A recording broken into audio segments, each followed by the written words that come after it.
Good morning and welcome to the Frontiers of Knowledge segment of Dr. Lamba's Awakening Call. Day before yesterday, the Canadian had this shock, a jolt, when they noticed that the Bank of Canada had increased the interest rate, whooping a record rate, putting it at 2.5%, and this has crossed all records since 1998. 24 years back, this was the rate, and after 24 years, once again, Tiff Macklem, the bank governor, raised the institution key overnight lending rate. And it was increased earlier, it used to be a quarter, 0.3, and so on. It was a whole percentage point. It's the biggest single increase. But then I wonder, although this is not a solution to the problem of inflation, and that's a plea they take to check inflation. Inflation has to be met by creating more jobs and increasing productivity. This is a band-aid solution, but then I'm more worried, and people have forgotten the inflation number which Stat Canada released. In month of May, the increase was 7.7%. That increase, as they say, if it's translated into retail terms, would be approximately 26 to 28%. And that underlies the fact that something is basically wrong with the Canadian economy. Prices are rising fast because spending is rising fast and production is not. So productivity is the key. Increasing interest is not. But then that's not what I'm talking about. I'm more worried about Canadian economy suffering from decapitalization. And let me tell you, Canadian economy is decapitalizing rapidly. And it's a matter of time that when recession hits in the third or the fourth quarter of this year, and if we are very lucky in the first quarter of the next year, then we would say, well, where has the money gone? Where the investment evaporated? Where's the capital? Capital can be a disaster, decapitalization. It can either be that you withdraw the capital from the investment and hold it, or you shift it somewhere else. Both ways it hurts the country. One thing is sure that this increase in the bank rate suggests that the bank statement has processed what we have been saying for months, that overall demand of the economy is outstripping overall supply. And that's why the result is in danger of getting out of control. Well, when the economy says getting out of control, they are barking up the wrong tree. It is already out of control. And another inflation, as I said, coupled with this decapitalization process is being ignored. Ignored by the bank, ignored by the Prime Minister, ignored by the Finance Minister. The capacity of Canadian economy to produce is flatlining. It's not going up. It's flatlining, and then there's a possibility of coming down. And that is because the business investment has been so weak that the stock of productive capital per worker is falling. And if you don't turn that around, the outlook for the real growth is in the coming months, years, and decades bleak, and it is going to become bleaker and bleaker. The basic problem is chronically low business investment. And that is the highlight of the Stats Canada's quarterly GDP report for several years. And we have been in a state of suspended animation, if not coma. The cumulative effect of the low rate of investment shows up in national sheet accounts which tally not flows but stocks. And that's the mistake we make. We always tally the stocks, we should tally the flow. The asset and liabilities of the household, businesses, and the governments, they have to be taken into account. The balance sheet account makes fewer headlines than the inflation of the GDP reports, which is a shame because there is a lot about our economy prospects, and they have been telling us thanks to the business investment that's not keeping our depreciation. And the result, Canada's net stock of capital is stagnating. And when stagnation and inflation combine, then it's stagflation.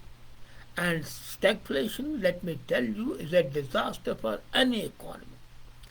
We can make all statements. We are a rich country. We are a resource-rich country. We have great. But the reality is that stagflation is facing us in the face.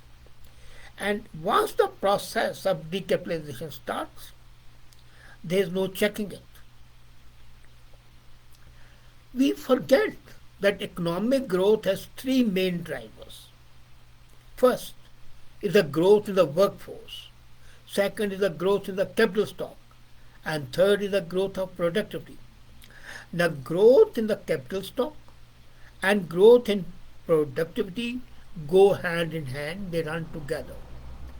When the in business investment in new buildings, engineering structures, machinery, equipment, and intellectual property such as software,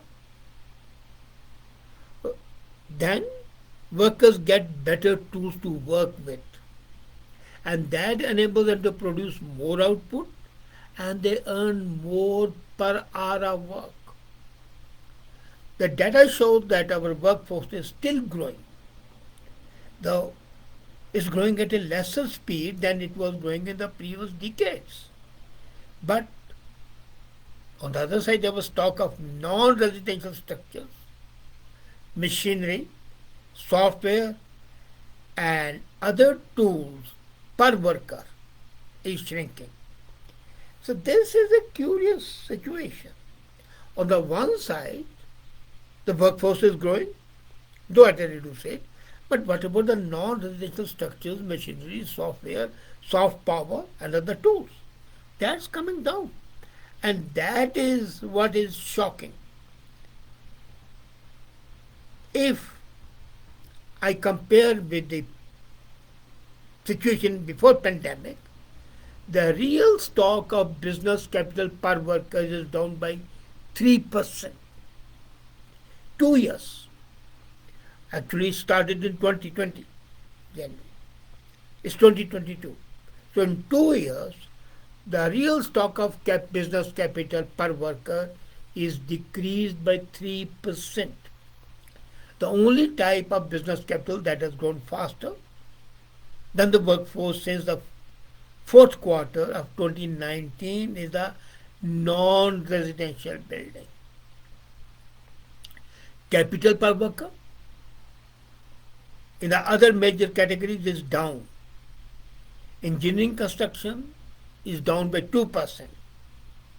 Machinery equipment is down by 7%. Intellectual property products, the category of investment that people thought that COVID would spur, and to the extent of possibly triggering a new period of prosperity, that is down by 5%. As a matter of fact, during COVID, it was a time when our intellectual property products, our software, our investment, our innovations, our inventions should have increased because people are working at home. They were not wasting time. Now extend the comparison further back. And then you would see situation is alarming. Canadian stock of business capital per worker was declining even before the pandemic. That's a fact. After that, as a matter of fact, total business capital per worker was maximum in the fourth quarter of 2015. Since then, it is down by 5%. 2015, 7 years, it is down by 5%. Each type of capital is also down per worker from its peak around that time. Non-residential buildings are down by 1%. Engineering construction per worker by 3%. Intellectual property products by 12%. Machinery and equipment 17%. And these numbers normally rise over time. Now, this is a paradox. They should rise and they're coming down. And what's the government done? And what has the Congress done? Nothing. Zero. Zilch. Nada. Such a multi-year decline in the tools available to the average member of the Canadian worker force is unprecedented. And I'm amazed that neither the Bank of Canada's chairman nor the finance minister has taken care of or come out with something. I'm not saying they're not aware. They must be aware. But what's happening? The only historical period where consistent data might show something similar is the depression of 1930s. So is the history going to repeat itself? I'm afraid so. So from the point of view of the Canadian workers, our economy, Canadian economy, is already decapitalizing. And then another release from Stat Canada, which should have made headlines, but did not, because it was not in the interest of the government to let the reality out. So it was downplayed. It was a June report that the labor productivity fell 0.5% in the first quarter of this year.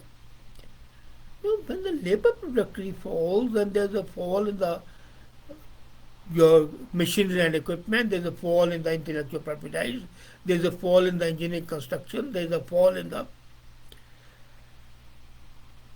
non-residential building, and then the fall in the productivity. And this has been falling for 7 consecutive years, the labor productivity. So when the labor productivity falls for 7 years,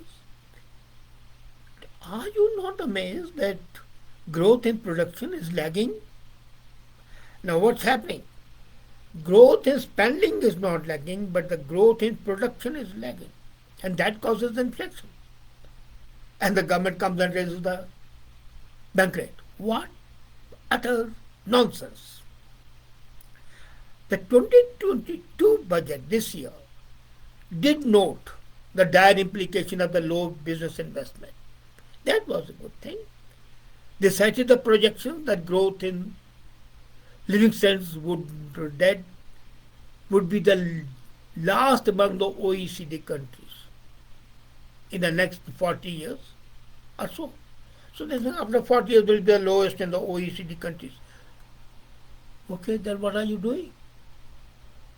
I'm amazed. You are aware. As I said, they are aware, but they don't want to do anything, or they are incapable of doing anything. If anything, however, the federal initiatives since then, what are they? First is higher taxes on politically vulnerable businesses, lower limit on deductibility of interest on business loans, and confidence spoiling proposals for the new regulations related to the greenhouse gases. All the actions, plastics, competition policy, and all these 4 actions will further discourage investment. What we need is a higher investment and robust economic growth. But they have the lowest priority in Ottawa these days. And I pity my country. And I'm shudder at the economic disaster. What we need is a change in tone and policy. The ominous decapitalization would continue. So what we need is Canadian workers need more capital, better tools to raise their productivity and their earnings.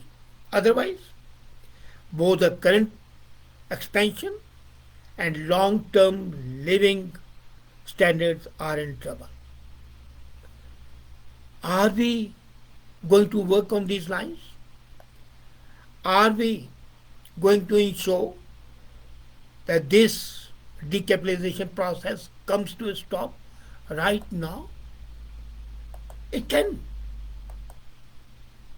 but then that needs a positive, affirmative action. And that's what's lacking. What is lacking is initiative. What is lacking is imagination. What is lacking is robust approach. What is lacking is pragmatic attitudes. What is lacking is capability to take politically incorrect decisions. When Roosevelt came up with a New Deal, which I am always fond of talking, people were, the economists were critical. But that saved USA and brought it as the top country of the world after 1930s. And we are going to be in that position, but we can save ourselves if we stop the process of decapitalization. The ball is in the court of the politicians and the economists sitting at the helm of affairs. Whether they wake up or not, I can't say, but you have got to prod them.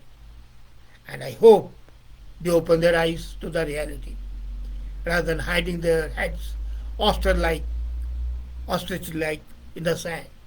That's not going to happen. Thank you.